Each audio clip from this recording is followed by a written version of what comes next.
Hello and welcome to Metal Vice, a podcast where we talk about all things music. Well, the things we care about. Right, which is mainly metal music and live music. I'm one of your hosts, Brian, joined with my other host, Karen. Karen, what is today's episode going to be about? We're going to talk about Kreator at the Vic in Chicago. Kreator and Sepultura. It's a co-headlining show we went to go see. This was their Clash of the Titans show, as you said, at the Vic. With them, we had Death Angel and Spirtworld. Ticket prices for this were $32.50, $10.71 in fees, also with a $3 will call fee because we got physical tickets that we picked up, and then amazing 15 cents for tax. Did we talk about the date? Oh, yeah, this was June 6th. June 6th. Yeah, June 6th. Which was a couple weeks ago. Yeah, it has been. So, I mean, it's been a couple weeks since we've seen the show, so the memory might be a little fuzzy, but we added all of the tracks to our set list. I've listened to it a few times. I think you have too. And it helps to like refresh your memory when you listen to that. Yep. But yeah, I guess let's dive into it. It's the Vic again. We were just there not too long ago for Ailstorm. Yep. Really liked this venue. You went in with the thought of let's just go hang up and enjoy the show up in the balcony. So we kind of spent most of the night up there, but we'll get into it when we kind of wander down the floor a little bit later in the evening. Yep. Not a sold out show. A lot less people than there were at Ailstorm. I was surprised how little.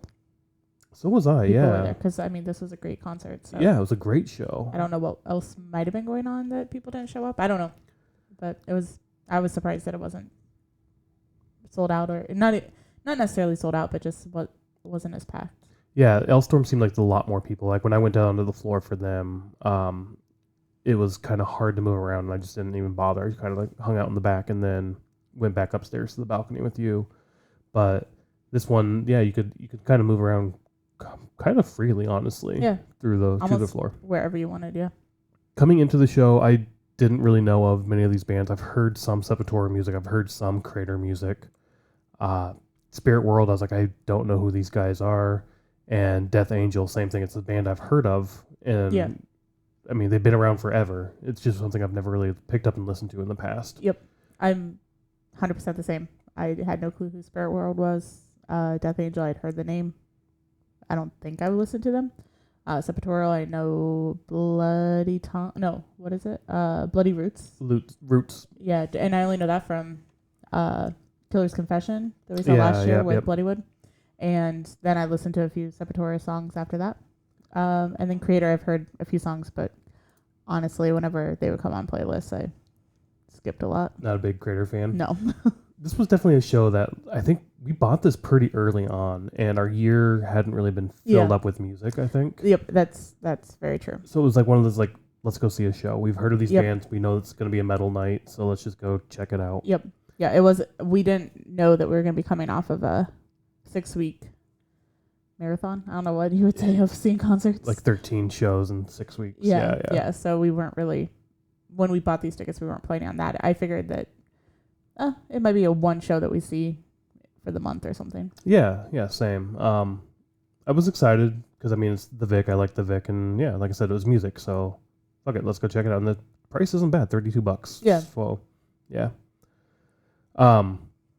Also, Death Angel, like, going into it, a friend of ours, Jerry, is in the band Thrash the Titans, and one of the other guitarists in that band, Eric is his name, and he was going to be playing with Death Angel the following week in Woolies in Des Moines. Yep. And it's like, oh shit, that would have been awesome to see that. Like, but we didn't get to see it, and I think Jerry ended up playing with Eric in that band. Yep, helped out, yeah. And Matt too, right? Like Matt came in and sung some for that too. I think so. Yeah, I think so. Yeah. I mean, we didn't see it. Everything we were seeing is off of social media, right? Their posts. But I mean, that's awesome that Eric got to play, and I guess all three of them got to play with Death Angel. Yeah. And it made me more excited to see this because I was like, oh, they're cool guys. They're playing with this band. Let's check out this. So definitely same thing. Like I went and got a tour shirt because of this, because they were playing with Tanzing, and I got a poster. I don't know if they were the only ones with posters. I think they were. I don't know. I didn't look at merch. Really. But I got a poster because, again, it was going to be like the next show or a couple shows later was Woolies in Des Moines. I was like, oh, I can point to that and be like, that's where they played. That's going to be awesome. Yeah. Even though we didn't get to go, if we could have made it, that would have been a lot of fun to go see. But it just yeah, I think it's on a Tuesday or Wednesday night. Yeah, and midweek out of state is hard. Yeah, for sure. And Spirtworld, when we walked in and saw their merch stand as well, I was like, holy shit, I actually know who this band is. Yeah. It's so funny when you do things, because you do this a lot, where when something clicks, you're like, oh no, I know who they are. Like, it's just your whole attitude or mentality like changes. It's really fun. I should record it sometime. But I don't know when you're going to do it. Right. So, but it's fun. I actually found out about them earlier this year. Slipknot, the Knotfest mailing list, sent out they do it every now and then where it's like, this band has a new album out. This band has a new album out. Here's a new band we just discovered you should listen to. They used to do like a band camp of the month or something like that, where they found random. We bought a vinyl from one of them. I don't know if they're still doing that or not, but I haven't looked at they have a main newsletter, I think, that comes out once a week. I don't really read that. I just skim it and throw it away. Oh, okay. But the main thing I want the fan club for is the early access to pre-sale codes and whatnot to concerts. Yeah. But they did announce like, hey, Spirtworld's got a new album out. Check it out. The vinyl is like 300 pressing, 500 pressing or something like that. Very small. It was a colored vinyl. So at first I was like, oh, I really want to get this. This is going to be awesome. And I thought about it. I was like, I must have just bought some vinyl or something, and I was like, I don't need more records right now. I need to stop. I need to take a break. Like, work on my budget. We say that all the time, and then we buy them. Yeah, and I didn't do it. But then I was like, you know what? I'm going to go listen to this on Spotify. And I did listen to it, that album, and I was like, this is actually really good. I really enjoy this album. The album cover is like a cowboy. It's very Western themed. Yep. Orange looking, red, maybe red, I can't remember. But orange and red, I think. It reminded me of Red Dead Redemption, the video game. Oh, okay. I was like, is this like a soundtrack to that? Like, what's going on here? I'm really confused. And I thought the same thing when they came out. It's like, it's sort of like they're really inspired by Red Dead Redemption, or just Westerns in general. Yeah, I was like, I don't know what that is, but I thought of it as like a John Wayne or like some Western that would be playing. That's a video game that's basically Grand Theft Auto in the Midwest, Western, like in the oldie time, Western time stuff. Yeah, whatever. You're so funny. But yeah, I saw that behind their merch stand where it's just like the album cover, and then it was up on the stage as well as their backdrop, and it's like, oh shit, yeah, that's right. They were the Knotfest thing. I didn't get their album. I remember enjoying them. I haven't really listened to them since, but I do remember enjoying it when I did listen to it. And yeah, they came on, and I guess let's just go through the set list real quick. So they started it with Comanchera, Lujuria Santanisa. Those two I'm not sure how to pronounce. Yeah. Then we get, for the third track, The Bringer of Light, Committee of Buzzards, I like that name, Unholy Passages, Ulcer, Relic of Damnation, and Pagan Rhythms. Really, really fun set. Really, really fun band. I really enjoyed it. It was so much fun. Yeah.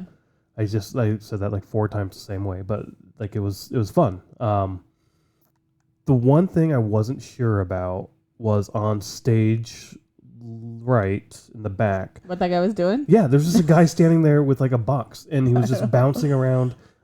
I kept watching to see if he was playing an instrument or something. Yeah. The only thing I can think of is he was like supposed to be the bartender or something. I don't know what his role was either, and I thought the same exact thing. I'm just like, what is his? He's like the hype man. I think I even put that in like notes or something. Oh, did you? Yeah, I think I was like, they have a hype man, because it was just like somebody. Because I don't think that was like a keyboard or anything, and I don't think he had a DJ station or anything. No, it was almost sort of like Wargasm. Yeah, I was gonna say Wargasm, where the no gun guy is back there bouncing around and just going fucking shit crazy. Isn't his like? Doesn't he do the backing tracks and stuff? I don't know if he does the backing tracks, but he does seem like a PA type guy as well, where he's talking with the main sound engineer as well, being like, hey, can you tweak this? Can you do this? He's got shit in that case that he's tweaking. They'll bring the instruments to him, and he'll tune them for the next set or song or whatnot. So I think he has a little bit more of a... I don't want to say he has more of a role, and he also had a singing part, right, where he came out at the end. Yeah. I kept looking to see if he was this guy with Spirtworld was going to do the same. similar things. Yeah. It's kind of funny that within a month we saw 2 opening bands that had the same type of person where we're just like, what do you do? Yeah. I wasn't sure, but I mean, it didn't detract from the set at all. It was just one of those like, yeah, I'm going to be watching you mostly to see what's going to happen. Like, what's up with this? Yeah. But other than that, yeah, like, the sound was fucking awesome. I kind of, like I said, I'd listened to it before, but I honestly kind of forgot about the music. Oh, like what it was like. Yeah. I just remember listening to it and being like, I like this. It was good. And now seeing it this time live, and then listening to it a few more times, what they played, I really enjoy them. I'm gonna actually listen to them more often. Yeah. So my thoughts on it is I love their outfits. Yeah, I know sometimes I comment on outfits, but they're kind of like mariachi in a way, but like Western mariachi. Well, I guess mariachi is kind of Western, but 2 of them had cowboy hats, which they're headbanging with. So obviously they're like pinned on or something. Like there's no way you can headbang with. They just fit well. I don't know. I don't think you can headbang with. I think you can. I don't know. And then the other part that I remember, because it has been a couple weeks, but even listening to it on Spotify, I remember like there was like no pause in between songs. Like they played 8 songs in like 20 minutes or whatever, 25 minutes.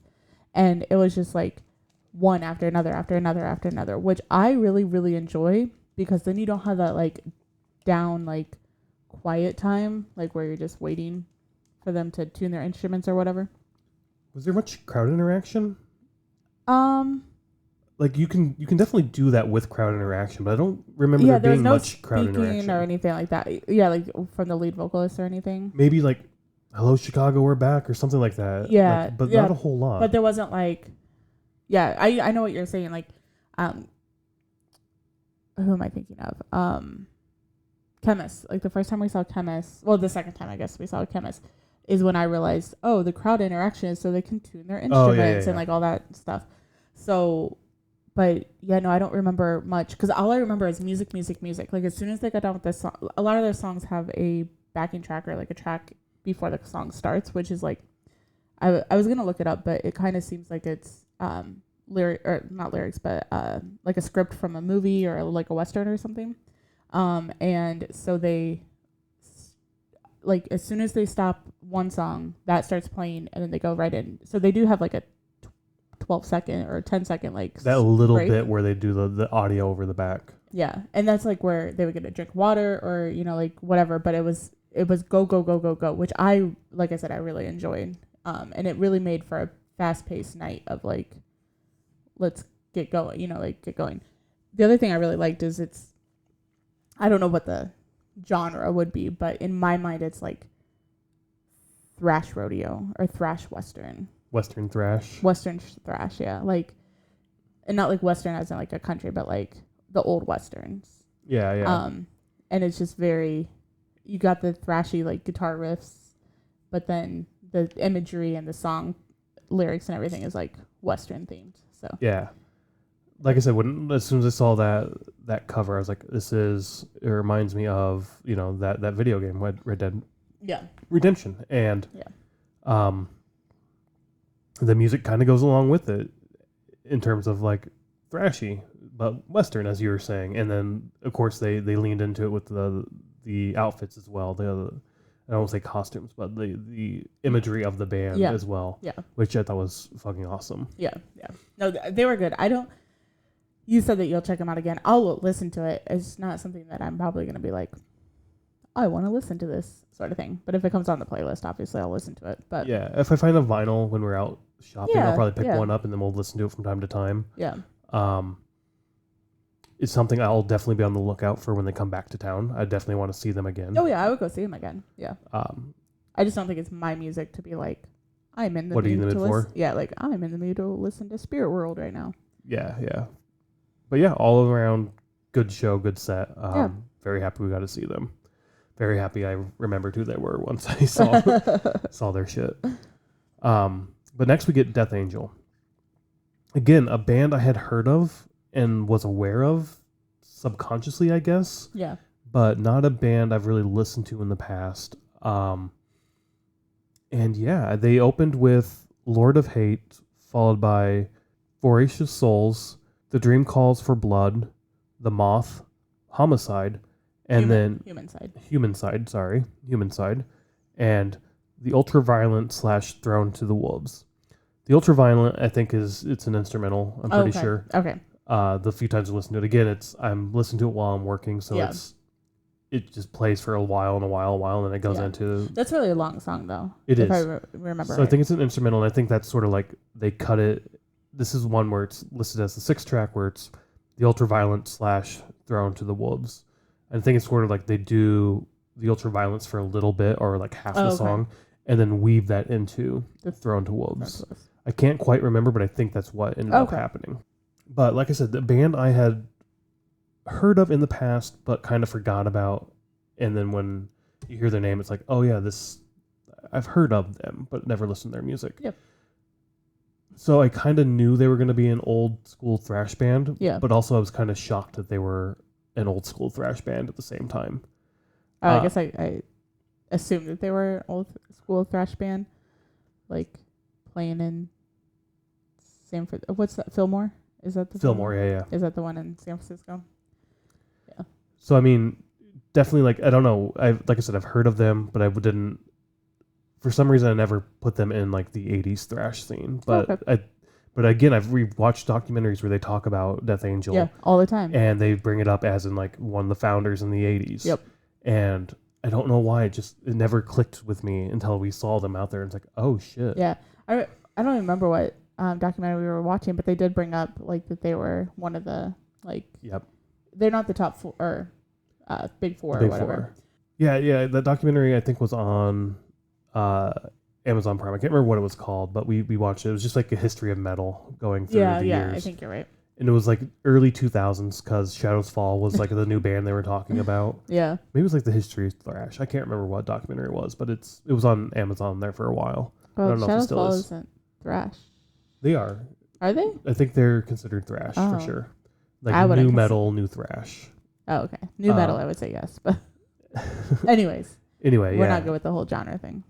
So, I mean, from that documentary, they've been around for a while, at least, or I should have known, and for some reason I didn't, but I never clicked to me that they were. But even they came out and they're like, it's so good to fucking be back in Chicago. We've been here so many times.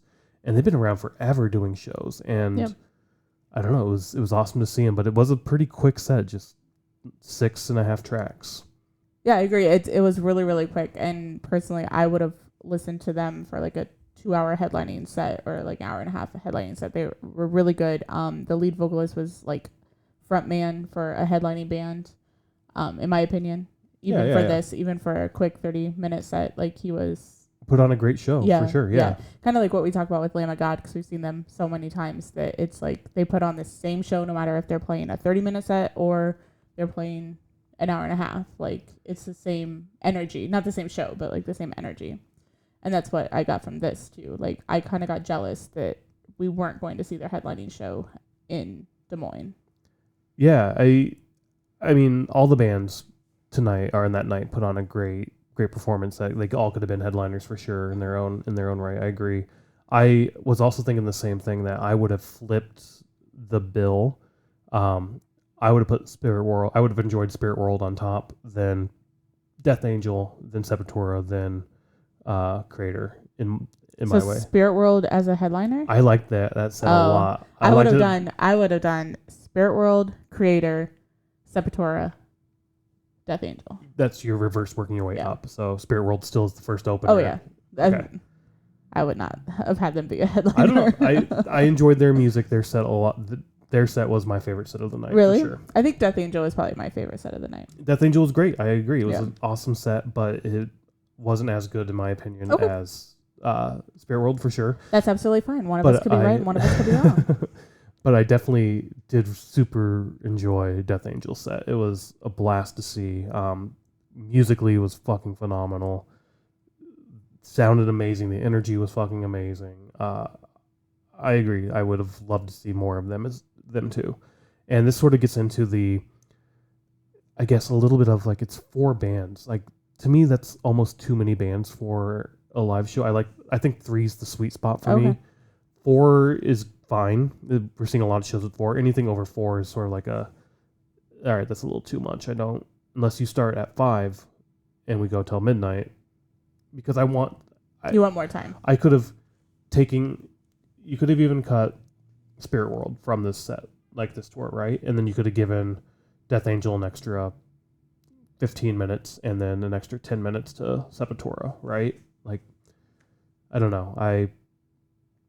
To me, 3 acts is a great sweet spot. 4, like I said, fine, but okay. But that's where then we could have got a little bit more Death Angel, or we could have seen them at their own headlining show, which it sounds like they've been to Chicago a lot. Sounds like they're going to come back to Chicago. So we'll have to keep an eye out and hopefully get them on their headlining tour for sure. Yeah. Yep. Again, though, we were up in the balcony for this too.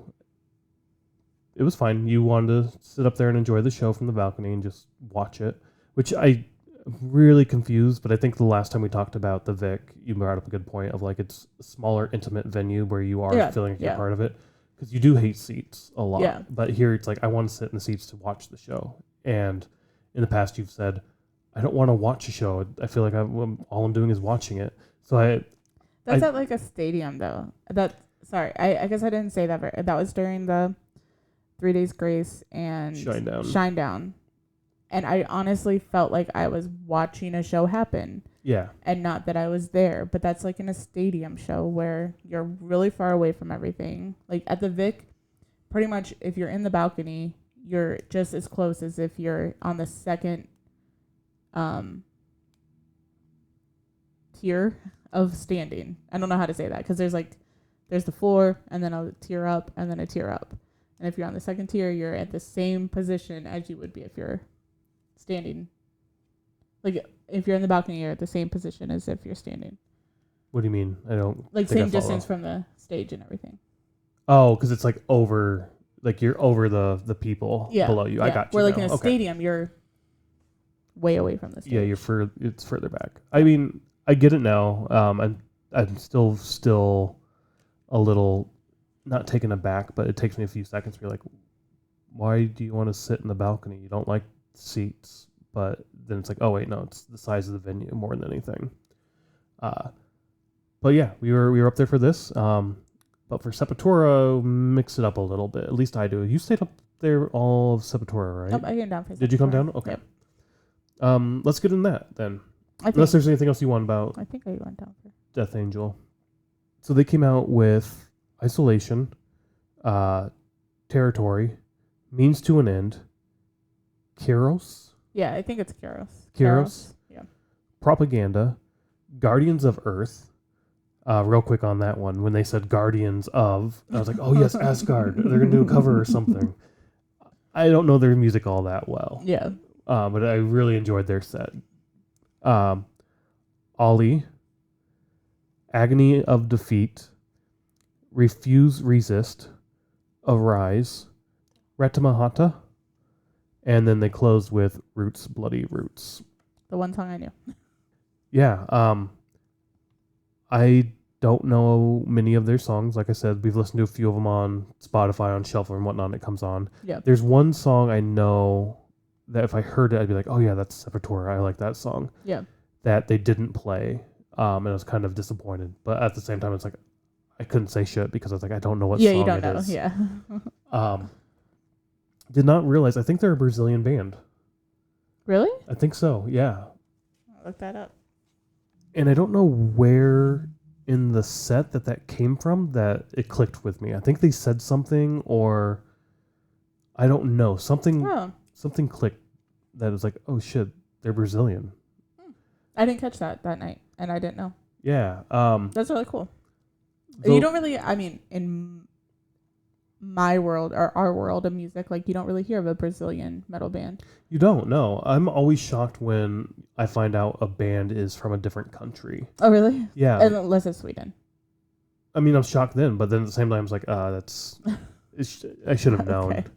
Like, it's like, oh shit, you're from Sweden? You're fucking awesome. I should have known. Like, everything from Sweden's fucking awesome. Yeah. I mean, South America has such a huge metal scene. They do, yeah. Maybe that's something we need to work on is searching out bands from like South America, because I'm sure that they have a lot of fantastic fucking bands. I'm sure they do. But I mean, even Gojira, they're French. And like when I found out about that, it's like, oh, damn, I didn't know that. But it's, I don't know, it's weird because I don't want to search out just Brazilian bands, right? I don't want to like, I'm in the mood for Brazilian metal. I just want to find good metal music. Right. That's what I'm saying. It's like search for metal, like just search for them, listen to them, be like, oh, I like this or I don't like this, and then move on. But I mean, there's got to be metal in like all countries around the world, right? I'm like, sure most countries have metal music. You gotta, I don't know. I don't know. Like, I'm sure there's some countries that probably in don't. Zimbabwe. Does Zimbabwe? They might have something, yeah. I'm trying to think of like a country that might not have it. But yeah, I'm definitely into also the non-English lyrics too. Yeah. So that's kind of what I'm trying. I would definitely gravitate towards that. And that you're definitely not going to get on the radio or shit like that, right? You have to kind of search that out. Like it's very rare that you're going to get like Rammstein and The Who it's to just break Du through. Hast. Du Hast is like the only Rammstein that they play on the radio. Yeah, but I mean, even The Who has gotten pretty big in the States, and they sing in Mongolian or... Yeah, unless they have a guest vocalist. Yep, that too. But yeah, no, I thought that was awesome once it clicked with me that there were... Yeah, I wish I would have made that connection. I didn't make that. Yeah, and as I said, Guardians of Earth, I was like, shit, Guardians of Asgard. And then they like, Guardians of Earth. I was like, all right, I'll go with this. This will be fun. There was another song. I don't know if it was Agony Defeat or Ollie, but the other guitar player comes out in like an acoustic guitar. And it's like a slow, mellow intro type bit. Yeah, I don't remember what song that was. I remember that part, but I don't remember what song that was. But I really enjoyed that song as well. Yep. And I was down on the floor for most of this. I don't actually think you did come down. I don't think I did for Sepultura. No.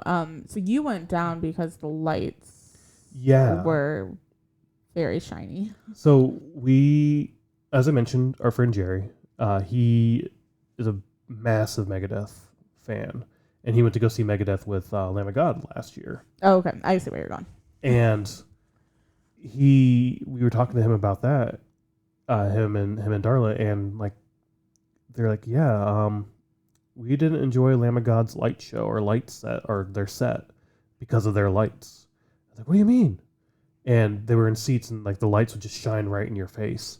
And that's exactly what was going on here is we were right in that right spot in the balcony that the LED lights behind the band, like the backing lights, would shine up and like right in our face. Yeah, because there was 3 platforms, one with the drum kit and then 2 platforms on the side, and then I thought it was really cool how it was set up. Oh yeah, it was awesome.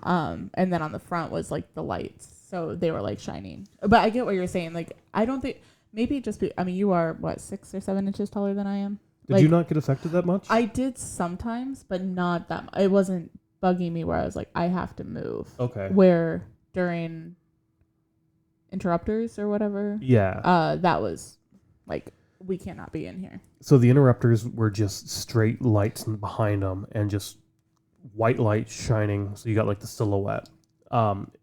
Linkin Park did a music video from Meteora, their first track off of that album. I can't remember what it was. Okay. But the music video was shot like that too, where they're playing with the lights behind them and all you see is the silhouettes of them playing. And I think it's a really cool effect, a really cool look for a music video, not for a goddamn concert. Yeah. Because the effect is I in the audience am now blinded by a light and I can't see you perform. All I can do is hear you. I can't, it sucks. And maybe we were just too far back. Maybe if you're really close, you don't have that effect. And that's definitely like one of the worst performances I've ever been to because of that reason. For interrupters? Interrupters, for the interrupters, yeah. Okay. And you're right, like the LEDs they had on the base of the platforms would like rotate up, like rotate pointing up and then down and up. And then behind them they had those LED like pillars with the spotlights on them. And the spotlights would move. And it's those also that would like just shine right in my eyes. And I started getting like a headache, a little bit of a migraine. And I was like, I can't do this. So I sat there for the first like 2 or 3 songs with my eyes closed, like looking down, like I can't do this. And like, this is miserable. I've got to move. So I told you I'm gonna go downstairs and just hang out there. And it was much better down there. The lights were phenomenal down there. They weren't affecting you whatsoever. I don't know why. Just in the balconies, it hit me so hard there, and it's just like, yeah, right in my eyes. So I don't know. But while I was down there, I hung out by the Spirit World merch on stage left, and standing there on one of the platforms, looking down, watching the show. It was awesome, having a good time. And I see this guy or this person come up behind the merch table and keep walking straight back, where there's more bathrooms that go downstairs. We talked about this one time too, right? That if you're up in the balcony, there's like very little restrooms. Yeah, we thought that those were the only restrooms for the whole venue.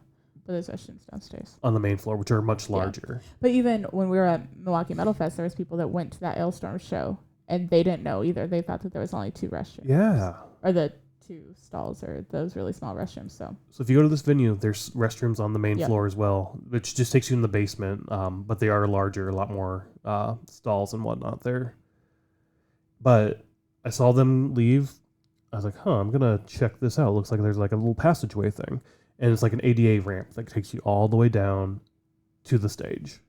And there was nobody there. I walked basically right up to the stage. I could have got on the rail all the way, to one side of the stage, which we've done that before. You just have like a weird angle view, but it's a little nifty trick that I didn't know. Like, oh shit, that's just a quick bloop down to the front. Yeah, both sides have it. Both sides did. We when I brought you down for Kreator, when you came down for Kreator, we did the same thing. We wandered down there, showed that off to you, and then we walked to the other side. Just like, I wonder if there's one over there too. Is that what you thought? Is that why we walked over there? Yeah. Okay. So I just wanted to check it out to like see if there was one over there too, and there was one on either side. But yeah, Sepultura was a good set. I enjoyed them a lot. Really good energy again. I don't listen to them a whole lot, as I said. I don't think you do either from time to time. No, I really enjoyed listening to them though on Spotify. I will definitely listen to them a lot more. Out of all 4 bands, I think Sepultura's set list I enjoyed more on Spotify than any of the other bands. Oh, really? Mm-hmm. Like, when you say more on, like, you of the 3 sets, this is the one you're more likely to go back to and listen to again on Spotify. Yeah. So, Death Angel, I enjoyed at the concert more. You enjoy them as a live band more? As a live band. Okay. And then, but on Spotify, from listening to the concert again on Spotify, I enjoyed Sepultura's list. Set list. Gotcha. Okay. Much more. Gotcha. Death Angel's more of a live band for you because of like all the energy and the interaction and whatnot. Yeah, and it just sounded better in my mind. Gotcha. Yeah. Interesting. Weird. Yeah. All right. Okay. Sometimes I feel like bands sound better on Spotify, and sometimes I feel like they sound better live. Yeah, I guess. I don't know. I've always felt the music sounds better recorded than live. Okay. To me, the music live almost all the time, I'd say, doesn't sound as good, as polished, as clean as it does recorded. Mm-hmm. But I enjoy live more because I enjoy the atmosphere, the energy of the band, the energy of the crowd. That's what I enjoy about the music. And I get you. That's what you're saying about Death Angel for sure. Mm-hmm. Okay. Interesting. All right, cool. Sepultura is something I'll definitely check out again. I would see them again live too. Yeah. But it's not something I don't think I'm going to like seek out all that often on. Like, I'm in the mood to hear Guardians of Earth, right? Like, it's not something I'm going to just be in the mood to hear. But if it's on shuffle, I'm definitely going to listen to it. Yeah. After Sepultura, we get to the other co-headliner, Kreator. Another band, again, a few tracks we've listened to ahead of time on Spotify, just while shuffling. Yeah. One of them being Satan is Real. Yeah. All the time. Satan is real. But you have said, like, this is when Kreator comes on, you usually skip it. Yeah. I'm going to be honest. Like, yeah, when I listen to the playlist or like set lists, or I listen to playlists a lot, and when Kreator comes on, like, I'll listen to a few, like 30 seconds of it, and I'm like, skip. And I don't know what it is about it, but it's just not something I'm 100% into. Is it the vocals, kind of more high pitched vocals? The vocals. It could be. Go ahead. No, yeah, I was just gonna say the vocals to me are reminiscent of when we saw Exodus. Yeah, I guess. Yeah. Like very similar stylings there. Yeah, I don't think it's really the vocals. I think it's just how everything comes together. I don't know. There's some bands that I really, really enjoy listening to, and then some I'm like, eh. But you also brought up, I can't remember if it was this night or a little later, where you brought up a lot of the thrash metal from the 80s have that high pitch sort of vocal styling, where James, for instance, is a little more deep. Yeah. I don't remember how I said that, but I think I said like a lot of, what you just said. I don't want to repeat what you just said, so. No, anything to add to it, or just? No, that James doesn't have, so the thing that I said was that James doesn't have the thrash metal vocal sound that the other bands have from that time period. And I like thrash metal for sure, but there's a handful of bands I'll listen to mostly, and then usually not a whole lot of other. Usually it's the big four, right? And even of the big four, like Anthrax is something I don't really. I'm not a fan listen of to Anthrax. much. Yeah, I like it. I'll put it on, but it's one of the ones. It's my least favorite for sure of the big four. Yeah, I guess I would say that too. Like it, I will listen to it, but I have never ever been like I want to listen to Anthrax right now. And even like like Testament and Exodus and stuff like that. The thing that I gravitate towards is the musicianship behind it. The lyrics are sort of secondary for me, and that high pitched vocal is not something I enjoy personally also. Yeah. So like Megadeth and Metallica, like those vocal styles that they have are like fucking awesome. That's like the sweet spot again for me. But we didn't talk about the set list. Let's get into that real quick. They opened with Hate Uber Allies, Awakening of the Gods, Enemy of God, People of the Lie, Betrayer, Satan is Real, Hordes of Chaos, A Necrology for the Elite, 666 World Divided, Flag of Hate.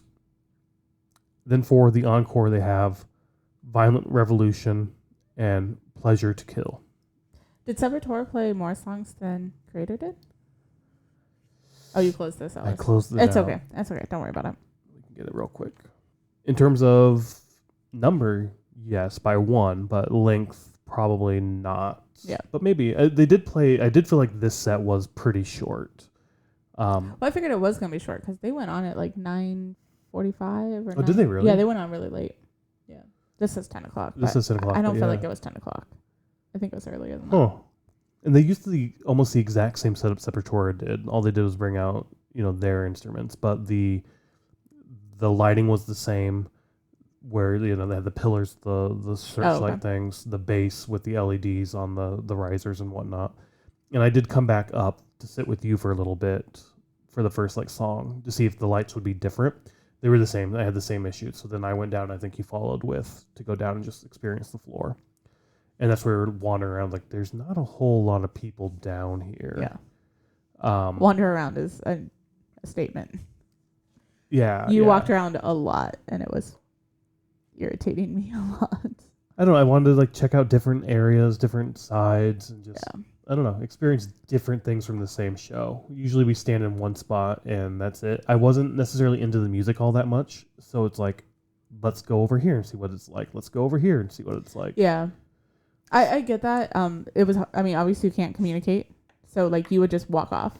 Yeah. And then I'd have to be like, oh, you are still moving, so let me move with you. And I personally felt like I couldn't get into the music because we weren't focusing on it. We were walking all over the place. Oh, gotcha. That's just me personally. So that's my own experience from their set. The other thing is I took you down in that same stage left sort of secret passage that I took for Sepultura. Again, not a secret passage. No, it was ADA the ramp. ADA ramp that you probably should not be standing on. But we weren't standing on it. We walked down it and into the crowd. Yeah. But one of the reasons I was walking around, not only because I wanted to experience different areas, but their backing and their stage was fucking awesome. They had a giant Satan like blow up dude, just hovering over everything. They had these. I don't know if they were like bishops or clergy members. I think they were like, I thought of them as clergy. That's what I thought so too. Yeah. But there's some. I guess I don't know the difference between a clergy and a bishop. And I think clergy is like the overall term for all of it. Bishop is a rank. Okay. Whatever ones wear the red shit. There's one level that wear all like red cloaks and shit. Oh, really? Yeah. And it's those guys that were like in nooses hung up all over behind. Is that in Satan. the Catholic church? Yeah. I've seen it like white and black. White and black for sure. But then I think, once again, I think it's like the high level of the bishops. When they like vote for popes, it's that level who all wear like the red shit. How do you become a bishop? Rape many kids? I don't know. I don't understand. I need to study the Catholicism. Anyway, but they were hung up in nooses all over the place. They were in spikes being impaled. Like the backdrop, the imagery was fucking awesome for this. It was definitely metal as fuck. Now, standing on this, both stage left and stage right, could you see the background? A little bit. Okay. On stage left, I couldn't see. There were like 2 or 3 people who were being hung. I couldn't really see them all that well, and you could only see like the side of Satan. And same thing with the right. You could see now those people or those mannequins, right, being hung up, but you couldn't. And you got the side view of Satan. But then that's when we went to the center because it was easy to get there, and you could see like Satan and everything from there, and it's really cool to see that. Yep. Satan for real, that was awesome to hear. It was fun. I do remember we were standing there for that and listening to that. I thought we were walking around during that. I can't remember. It's been a few weeks. Around. Yeah. But when we finally got to our final spot where we kind of ended the night and listened to like the last 3 to 4 tracks, the guy behind me was like so fucking pumped and was like, this was his happy spot. This was his band. He was here to see them. It was awesome to see them. And I'm glad we came. I am glad we saw this show. Yeah, but looking back on it, this would probably be one of the ones where if we could go through and cut it, this would probably be one that I would cut. Yeah. Like again, like when we bought the tickets, we were not planning on going to so many shows in very few weeks. So yeah. But I was glad that we saw it. I was too. I was very happy we saw this. It's been 2 weeks, 3 weeks now, 2 and weeks. We haven't seen. Well, it's the 22nd. And this was the 6th. That's 16 days. So 16 days. Yeah, just over 2 weeks. We haven't seen another metal show since then. Nope. And I'm kind of itching for one. Yeah. So again, if this had came out, if this tour had been like this week, yeah, I was like, fuck it, let's go. So I enjoyed it. I had a blast. The music, not necessarily my favorite in terms of Kreator and Sepultura. I enjoyed it. I thought they were great. I'll listen to them again. I'll see them again live. But to me, the bottom of the bill was where the most powerful for me. Spirtworld and Death Angel for sure were like my 2 big takeaways from this night. Mm-hmm. Anything else you want to throw in? No, I had a good night. I don't know. Yeah, it was a blast. It was live music. We were out enjoying live music. So. I think I said this in another podcast, but my whole thought around bands I don't know has changed so much. Yeah. So I'm glad that my mindset changed on that because I'm able to enjoy a concert like this where I don't know the bands and I enjoy every minute of it. Yeah. So go find live music and find new bands. It's going to be awesome. Yep. Bye.